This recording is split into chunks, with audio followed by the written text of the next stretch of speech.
All right, guys. This is the Red Pill Dispensary. Now, I have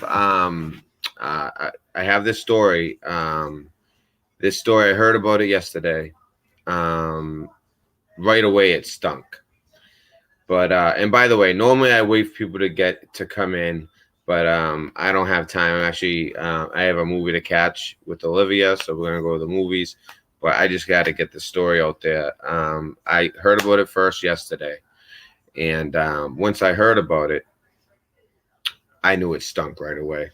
I mean, even someone very new to the truth community could tell that this stinks. A lot of normies actually think that this story stinks, and so I heard about it last night. Actually was contacted by my source today, and they brought it up. I started asking questions, and I actually talked to a second person who was close to the situation. I don't want to give away anything about them, but they are so pissed, and they knew this person personally. Um, Now, my source, that's a she that the person that knew them personally. She's a nice woman that is in California that I know, but the my source, you know, they are the ones that kind of gave me some real good information to go off of. Now, as a lot of you guys know, in San Bernardino, the couple in the thumbnail there carried out a horrific terrorist attack. There hasn't been many.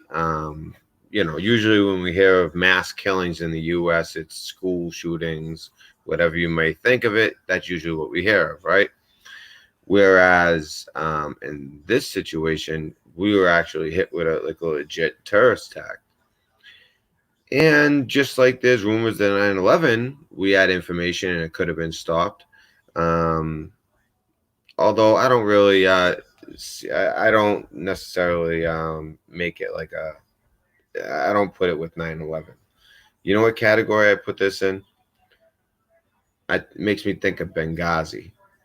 Something where they knew what was going down. Again, the Bush administration. I'm sorry, Obama administration. They allowed it to happen. This is the reason. This is the main reasons that this guy blew the whistle. He said we knew it was going to happen, and we were told to stand down. Think about that for a minute. You think people in California would be a little bit more up in arms.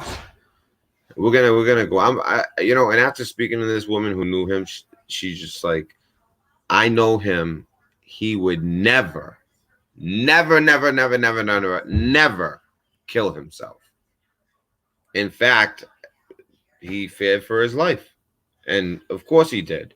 I mean, he had so much trouble ever since he blew the whistle. Remember Obama's big BS thing. He'll protect whistleblowers. Nobody in the history of the U.S. has ever took on whistleblowers the way Obama has. Obama did, I mean. And we're just learning as things are coming out, coming out, coming out. Well, guess what? This man, all of a sudden, he started going on doing interviews. All of a sudden, they find him in his car, dead by a self-inflicted bullet wound. Suicided, right? Bullshit. We all know that. All right. We all know what happened there. So not only do I speak to someone who knows this man very close, and I'm telling you, there's a lot of people pissed off about this. I was so surprised.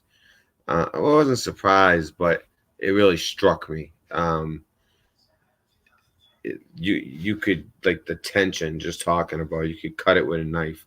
So let's jump into some of this. For those of you not familiar, I'll get you familiar. Like I said, I'm tight on time, so if I have to pick it up in a part two because I'm bringing Olivia to a movie, we already have the plans. I already have someone on their way to pick me up in 10 minutes. I need to get on this right now. All right, so I want to do this better justice, so we'll be touching on this again later. and you're gonna see the discrepancies. You're gonna see. Okay, so here we go. Here, I'm gonna share screen.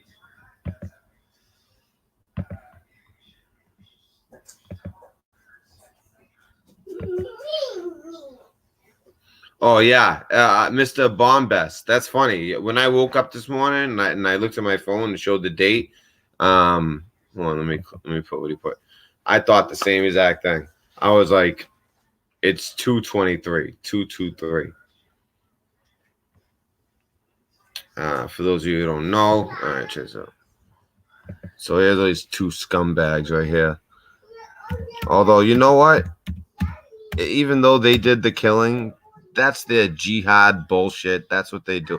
But listen, we had people in the government that knew about this. Oh, I got it backwards. I got it back. But you know what? They do. It doesn't matter if it's backwards, by the way. When it comes to like symbology and things like, it doesn't matter if it's backwards. I was thinking the what's it called? The 322.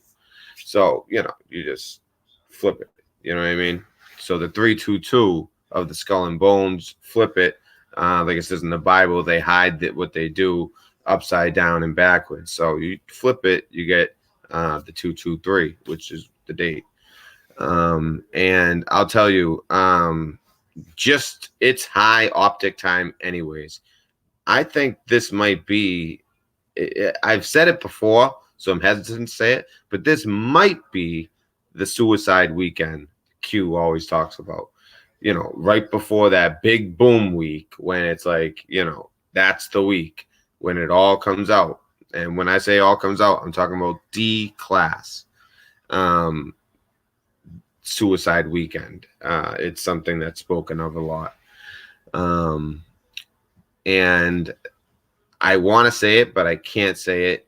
My source said, don't say anything. They're looking into something. And later, when we touch on